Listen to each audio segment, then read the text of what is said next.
बिहार के बच्चों के भविष्य के सुधार की शुरुआत होने की तिथि की घोषणा है, क्योंकि इस बार बिहार जाति, धर्म, नाली गली मोदी, नीतीश, लालू, प्रशांत किशोर के लिए नहीं, अपने अपने बच्चों के लिए वोट करेगा, अपने बच्चों के पढ़ाई और रोजगार के लिए वोट करेगा, बिहार में बदलाव के लिए वोट पड़ेगा और उस शुरुआत के लिए वोट पड़ेगा जिस सपने को लेकर हम लोग यहाँ आए हैं कि आने वाले 10 साल में इस देश के 10 अग्रणी राज्यों में बिहार को शामिल कराएं। एक ऐसा भी दिन आए जब यूपी, पंजाब, हरियाणा, गुजरात, महाराष्ट्र से लोग बिहार में नौकरी मजदूरी करने आए, वैसी व्यवस्था बनाने के लिए वोट पड़ेगा। कोई कितना भी प्रयास कर ले, ये परिवर्तित होने वाला नहीं है। 2 चरणों में चुनाव की घोषणा है। बहुत बेहतर है। पहले जो बिहार में 4 चरण 5 चरण में जो चुनाव 2015 में हुआ था, पिछले बार चुनाव 3 चरणों में हुआ था, तो ये कहीं न कहीं लोगों का मानना है, ये कई चरण के जो चुनाव होते थे कि उस समय मोदी जी का जलवा होता था और भाजपा के लोग कई चरणों में चुनाव इसलिए कराते थे ताकि ज्यादा से ज्यादा मोदी जी आए और प्रचार करें। ये ऐसी सोच रही है उनकी। मैं भी उस दल के साथ काम मैंने किया है और हम लोग जानते हैं, इसीलिए ऐसे 8-8, 9-9 चरण में चुनाव कराए जाते थे कि ज्यादा से ज्यादा मोदी जी की सभाएं हो सके। अब कहीं न कहीं भाजपा ने भी मान लिया है कि भैया मोदी जी कितना भी सभा कर ले, उससे परिणाम बदलने वाला नहीं है। इससे अच्छा है भैया 2 ही चरण में कराकर खत्म करो। बिहार की जनता ने बदलाव का मन बना लिया है। ना नीतीश जी प्रचार कर सकते हैं, ना मोदी जी के आने से कुछ होने वाला है। बिहार में जिसको प्रचार करना था, लोगों ने 2 साल 3 साल कर लिया, सुन लिया। अब अंतिम 1 महीने का प्रचार का समय है। लोग एक बार उम्मीदवारों को देखेंगे और सही लोगों का चुनाव करेंगे। जनसुराज ही एकमात्र ऐसा दल है जो कह रहा है कैमरे पर कि मेरे भाई, एक बार संकल्प लो, अपने बच्चों के लिए वोट दो, सही लोगों को जिता कर लाओ। अगर जनसुराज से भी गलत आदमी खड़ा हो जाए, उसको भी हराओ। हर हालत में इस बार बिहार के लोगों को संकल्प लेना है कि अच्छा आदमी ही जीतना चाहिए। जनसुराज जीते या न जीते, भाजपा जीते या न जीते, मोदी, प्रशांत किशोर, नीतीश, लालू जीते या न जीते, बिहार जीतना चाहिए, बिहार के बच्चे जीतने चाहिए। इसलिए कोई गलत आदमी को वोट मत दो। अगर वोट दोगे तो याद रखना, अगले 5 साल इसी भ्रष्ट व्यवस्था के साथ जीना पड़ेगा। बच्चों को बेरोजगार होना पड़ेगा, युवाओं को बाहर मजदूरी करनी पड़ेगी। मेरे भाई, जो बोओगे वो काटोगे। तो ये मौका है बुआई का। बढ़िया लोगों को जिताइए, जो अच्छा लगता है उसको जिताइए, तभी आपका और आपके बच्चों का जीवन सुधरेगा। बिहार में आम आदमी पार्टी ने अपने उम्मीदवारों की पहली सूची जारी कर दी है। आपसे पहले बाजी मार ली आम आदमी पार्टी ने। अब ये कोई पार्टी है? बहुत लोग, बसपा वालों ने भी जारी कर दिया है, मीम वालों ने भी जारी कर दिया है। भाई, यहाँ 3 सीधा त्रिकोणीय मुकाबला है। लोग महागठबंधन के उम्मीदवारों के बारे में पूछ रहे हैं, लोग एनडीए के उम्मीदवारों के बारे में पूछ रहे हैं और उससे बढ़कर लोग जनसुराज के उम्मीदवार का इंतजार कर रहे हैं। बाकी जितने लोग हैं उसका कोई मतलब नहीं है। 100 में 90-95 वोट इन्हीं 3 गठबंधनों में बंटना है, इन्हीं 3 पार्टियों के बीच में बंटना है। तो लोगों को चुनाव करना है, लोगों ने तय कर लिया बदलाव करना है। तो भैया भाजपा एनडीए तो गई, अब उनको चुनना है कि या तो 15 साल की जंगल राज की व्यवस्था को वापस लाना है, आकि नई व्यवस्था जनसुराज को बनाना है। निर्णय जनता को करना है। इस चुनाव को प्रशांत किशोर कितना चुनौतीपूर्ण मानते हैं? प्रशांत किशोर सारे चुनाव को चुनौतीपूर्ण मानते हैं। पढ़ाई, परीक्षा, चुनाव, युद्ध, ये इसको कम चुनौतीपूर्ण मानने वाले लोगों की हमेशा हार होती है। हम लोग सारे जो भी सामने चुनौती है उसको सीरियसली लेते हैं, उसके लिए ईमानदारी से प्रयास किया है और जो प्रयास किया है वो समाज के सामने है। अब समाज पर है। अब हमारा जो प्रयास था वो करीब करीब अंतिम चरण में है। जनसुराज का प्रयास अंतिम चरण में है। अब प्रयास के ऊपर विचार करके वोट देने का काम बिहार की जनता को करना है।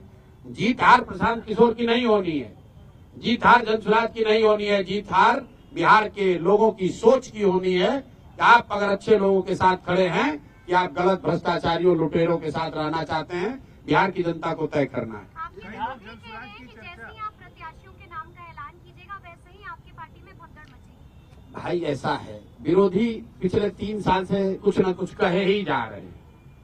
अरे देखिए कितना दिन पैदल चलेंगे, पैदल चलेंगे तो इनके साथ कोई नहीं आएगा। लोग आने लगा तो कहा अच्छा अभी आ रहा है, दल नहीं बनेगा। दल बन गया तो कहा अब बिखरने वाला है। जब दल में भीड़ आ गया तो कह रहा है भीड़ आ रहा है लेकिन वोट नहीं करेगा। जब भीड़ आ गई तो उसके बाद फिर कहने लगा कि अरे भैया इनको प्रत्याशी नहीं मिलेगा। जब उनकी आशा अपेक्षा से ज्यादा प्रत्याशियों की भीड़ लग गई तो कहता इतना ज्यादा प्रत्याशी है कि अब विस्फोट हो जाएगा। एक भी आदमी कहीं छोड़कर नहीं जाएगा, आप चिंता मत कीजिए। कई लोग जन स्वराज की जब भी चर्चा कर रहे हैं तो इस तौर पे कर रहे हैं कि जन स्वराज जो है वो नुकसान पहुंचाएगा किसी, खासतौर से पहले महागठबंधन की चर्चा हो रही थी, अब ज्यादा चर्चा इस बात की हो रही है कि एनडीए को नुकसान पहुंचाएगा। तो वाकई किसको नुकसान पहुंचाएगा? दोनों को नुकसान पहुंचाएगा। कितना नुकसान? गणित आप समझ लीजिए, पिछली बार दोनों गठबंधन को मिलाकर 72% वोट पड़ा है। तो जितने आप लोग पत्रकार अनुभवी लोग हैं जो ये कह रहे हैं कि जगह नहीं है, तीसरे का विकल्प का जगह कहाँ है, तो आप समझिए कि पहले तो भाई दोनों गठबंधन को मिलाकर 72% वोट पड़ा है, मतलब 28% लोगों ने तो पहले से ही इनको नकारा हुआ है। तो उस 28% का एक बड़ा वर्ग जो है वो जन स्वराज को वोट करेगा। और दूसरा मेरा जो सबसे बड़ा आलोचक है, आपकी गणना को ही मान ले कि भैया दोनों का वोट थोड़ा थोड़ा काटेगा। मान लीजिए आपका जो भी गणना, हमारे पास तो थर्मामीटर है नहीं कि बता दे किसका कटेगा कितना, लेकिन इतना तो सब मान रहे हैं कि दोनों का कुछ ना कुछ नुकसान होगा, किसी का ज्यादा थोड़ा किसी का कम। अगर दोनों दल का 10-10% भी नुकसान हुआ तो उसमें जोड़ दो भैया 28% और 10-10% दोनों का काट दीजिए, कहानी खत्म।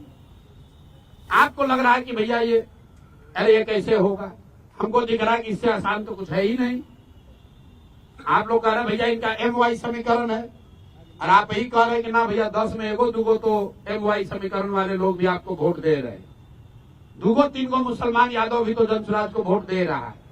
तो भैया अगर 2-3 मुसलमान और यादव वोट दे रहा है तो 10% वोट उनका गया। आप कह रहे हैं एनडीए का ज्यादा कट रहा है तो 10% से ज्यादा उनका जोड़ दीजिए। 28% और 10% जो कटा महागठबंधन का और एनडीए का जितना कट रहा है वो जोड़ लीजिए, आपको पता चलेगा कि जन स्वराज को कितना वोट आएगा। हमने आपको कहा कि हमको गाली देने के नजरिए से बहुत लोगों ने कहा ये वोट कटवा पार्टी है। हम कहते हैं हम, ये हमारा मेडल है कि हम वोट कटवा पार्टी हैं, दोनों का इतना काटेंगे कि दोनों कट के साफ। प्रशांत जी, आप चिराग पासवान की तारीफ करते हैं, चिराग पासवान आपकी तारीफ करते हैं, तो क्या कहीं आने वाले दिनों में दोनों के बीच में खिचड़ी तो कोई नहीं पक रही है? भाई हम लोग, मैं चावल दाल खाने वाला व्यक्ति हूँ, खिचड़ी खाने वाले लोग नहीं है। मैं खिचड़ी खाते हैं ना खिचड़ी बनाते हैं।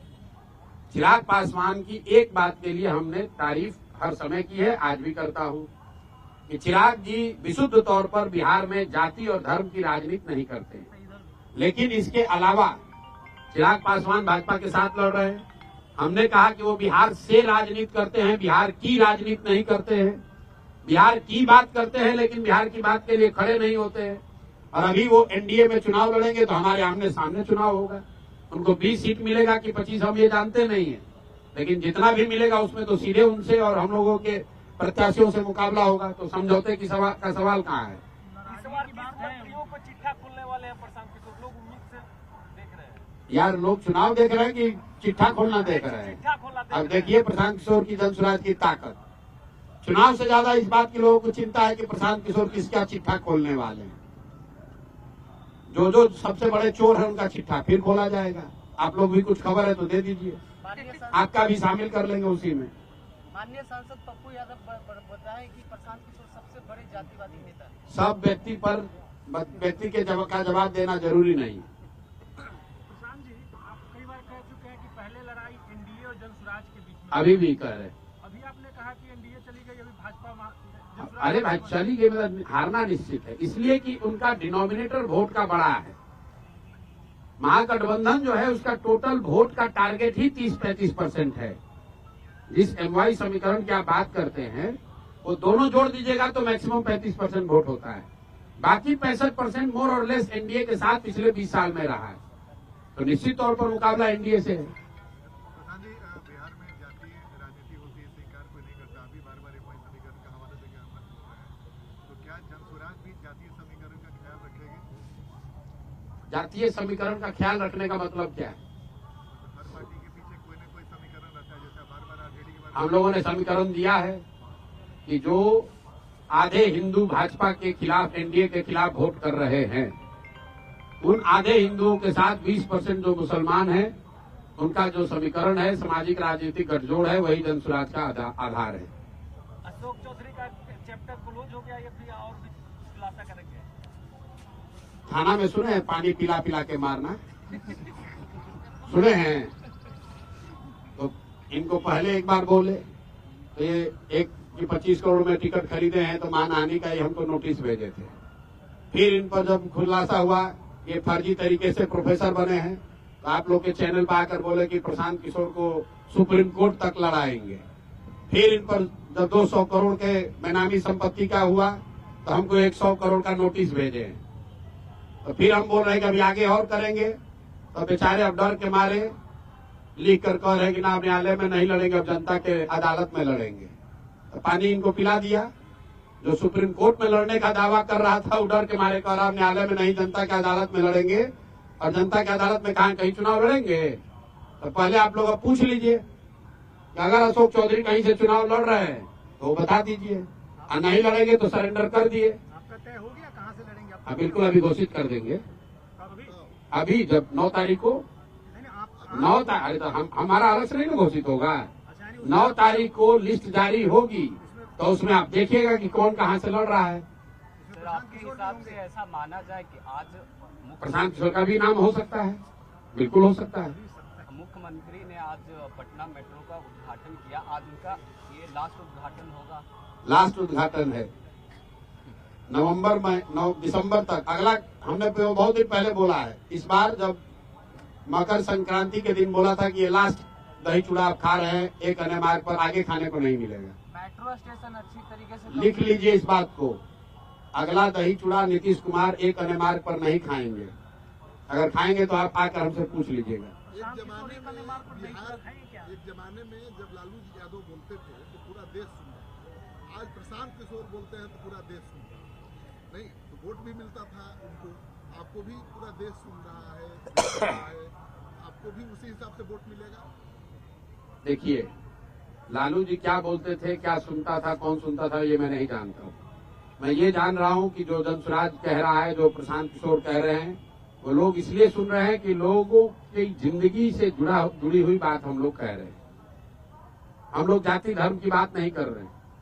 आप लोग यहाँ पत्रकार हैं, आपने कोई बिहार का चुनाव देखा जहाँ पर इतनी सरकारी घोषणा हुई हो? चुनाव के पहले सरकार ने तिजोरी खोल दिया, हर आदमी को एक तरह से सरकारी तरीके से घूस देने का कोशिश किया है। प्रशांत किशोर 1 साल से कह रहे हैं भैया चुनाव आएगा, नेता और सरकार पैसा देगी, 500, 1000, 2000, 5000 रुपया जो पैसा दे पैसा ले लो, लेकिन इससे संतुष्ट नहीं होना। अपने बच्चों के लिए रोजगार, पढ़ाई मिले उसका जुगाड़ कर लेना मेरे भाई। 10,000 रुपया दिया है, 1 महीना में खत्म हो जाएगा, लेकिन बच्चे को रोजगार मिलेगा, जीवन सुधर जाएगा। तो नीतीश कुमार की जो सरकार है ये जनता से 5 बरस लूटा है और उसी लूट के पैसे से 2000, 4000 रुपया दे के फिर वोट खरीदने की कोशिश कर रहे हैं। कहीं कोई माहौल नहीं है। लाखों करोड़ रुपया सरकार ने बांट दिया, फिर इतना होने के बाद तो हर जगह नीतीश होना चाहिए था। कोई कहीं चर्चा नहीं है, सिर्फ और सिर्फ एक ही बात अभी लेकर बैठे हुए हैं कि जातीय समीकरण है, लालू जी के डर से हमको वोट पड़ जाएगा।